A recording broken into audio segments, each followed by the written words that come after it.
स्वागत करती हूँ दोस्तों एक बार फिर से आप सभी का अपने YouTube चैनल पर, जिसका नाम है इनसाइट्स ऑफ साइंस।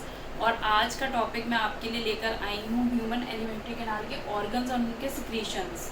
तो आज हम ऑर्गन्स और उनके सिक्रीशंस के बारे में जानेंगे और प्रोसेस के बारे में मैं आपको फिर आगे कभी बताऊँगी दूसरी अपनी प्रेजेंटेशन में। तो ये मैंने आपको डायग्राम लास्ट क्लास में बताया था ह्यूमन एलिमेंट्री कैनाल का, जिसके अंदर मैंने आपको बताया था कि ह्यूमन एलिमेंट्री कैनाल माउथ से स्टार्ट होती है, माउथ बक्कल कैविटी से, फिर ईसोफेगस से वो सी शेप स्ट्रक्चर में चेंज होती है जिसको हम स्टमक कहते हैं। स्टमक के बिहाइंड होता है पेनक्रियाज, यहाँ से एक डक्ट निकलता है और यहाँ से भी एक डक्ट निकलता है। ये बैलून शेप स्ट्रक्चर होता है जिसको हम गॉल ब्लैडर कहते हैं, जो कि रेस्ट करता है लिवर के ऊपर। फिर यहाँ से हमारी जो निकलती है वो निकलती है स्मॉल इंटेस्टाइन।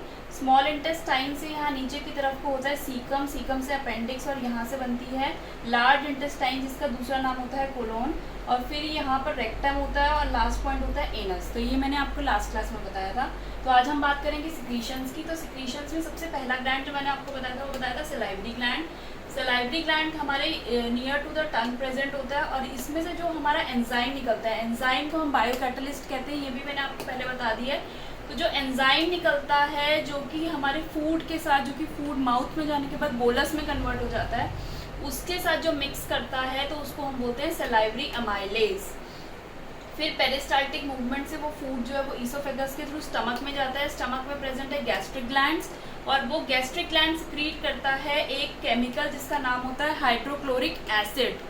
तो स्टमक के अंदर होती है बहुत ज़्यादा एसिडिक कंडीशंस। जो हाइड्रोक्लोरिक एसिड होता है वो एक प्रोटीन डाइजेस्टिंग एंजाइम जो होता है जिसको हम बोलते हैं पेप्सिन, उसको एक्टिवेट करता है क्योंकि वो अपनी प्रोएक्टिव फॉर्म में होता है पेप्सिनोजन। तो HCl की प्रेजेंस में वो कन्वर्ट हो जाता है पेप्सिन के अंदर। और एक और सिक्रीशन होती है जिसको हम बोलते हैं म्यूकस। म्यूकस जो है वो स्टमक को इनर लाइनिंग से कोट करता है क्योंकि बहुत ज़्यादा एसिडिक हो जाती है एंड कंडीशन से स्टमक को प्रोटेक्ट करने के लिए म्यूकस क्रिएट होता है। तो अब यहाँ पे बहुत ज़्यादा एसिडिक कंडीशंस हो गई तो यहाँ पे स्फिंक्टर प्रेजेंट होते हैं। ये मैंने आपको अपनी प्रेजेंटेशन में बताया था कि एसिड जो है वो ईसोफेगस की तरफ पे मूव ना करे या स्मॉल इंटेस्टाइन में ना आए। तो इसको प्रिवेंट करने के लिए पेनक्रियाज के पास यहाँ पे एक डक्ट है, यहाँ से पेनक्रियाज सीक्रेट करता है एक अल्कलाइन सिक्रीशन जिसका नाम होता है पेनक्रियाटिक जूसेस। और गॉल ब्लैडर से आते हैं बाइल जूसेस। तो बाइल जूसेस क्या होते हैं, लिवर इनको सिक्रीट करता है और बाइल जूसेस फैट को डाइजेस्ट करने में हेल्प करते हैं पहले। लेकिन फैट का क्या होता है, इमल्सिफिकेशन होता है, लार्जर ग्लोब्यूल्स फैट के स्मॉलर ग्लोब्यूल्स में कन्वर्ट करता है बाइल जूसेस। तो उसे सिक्रीट करता है लिवर, लेकिन स्टोर कौन करता है, स्टोर करता है गॉल ब्लैडर। तो गॉल ब्लैडर के डक्ट से बाइल जूसेस आते हैं और पेनक्रियास से आते हैं पेनक्रियाटिक जूसेस और वो अल्कलाइन होते हैं और वो रिलीज होते हैं स्मॉल इंटेस्टाइन के अंदर। तो स्मॉल इंटेस्टाइन के अंदर रिलीज होने से पहले पेनक्रियाटिक जूसेस क्या होते हैं ये जान लेते हैं। पेनक्रियाटिक जूसेस वो होते हैं जिनमें एंजाइम्स होते हैं।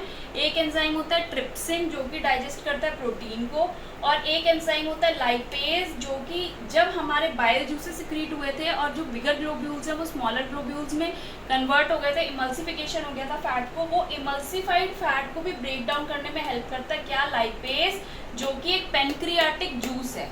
अब ये पेनक्रियाटिक जूस और बाइल जूसेस ये मिलके इंटेस्टाइन में जाते हैं और स्मॉल इंटेस्टाइन भी सिक्रीट करती है। यहाँ पे ग्लैंड्स होते हैं इंटेस्टिनल जूसेस जिसको हम बोलते हैं, अल्कलाइन होते हैं। और जो स्मॉल इंटेस्टाइन है वही है site of complete digestion of, मतलब साइट ऑफ कंप्लीट डाइजेशन कौन है, स्मॉल इंटेस्टाइन। से मार्क कर लीजिए, बहुत इंपॉर्टेंट क्वेश्चन है।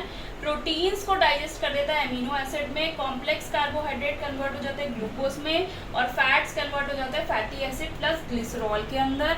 और प्रोसेस कैसे होता है, कैसे पूरा का पूरा फूड जो है वो डाइजेस्ट हुआ माउथ से लेके, और फिर जो आपका वेस्ट प्रोडक्ट है वो एनस से सिक्रीट हुआ, ये मैं आपको नेक्स्ट वीडियो में बताऊंगी। नेक्स्ट वीडियो में बने रहने के लिए मेरे साथ मेरे चैनल को सब्सक्राइब कीजिए, बेल आइकन पे प्रेस करना मत भूलिए और अगर वीडियो पसंद आए तो इसे लाइक ज़रूर कीजिए। Thank you very much.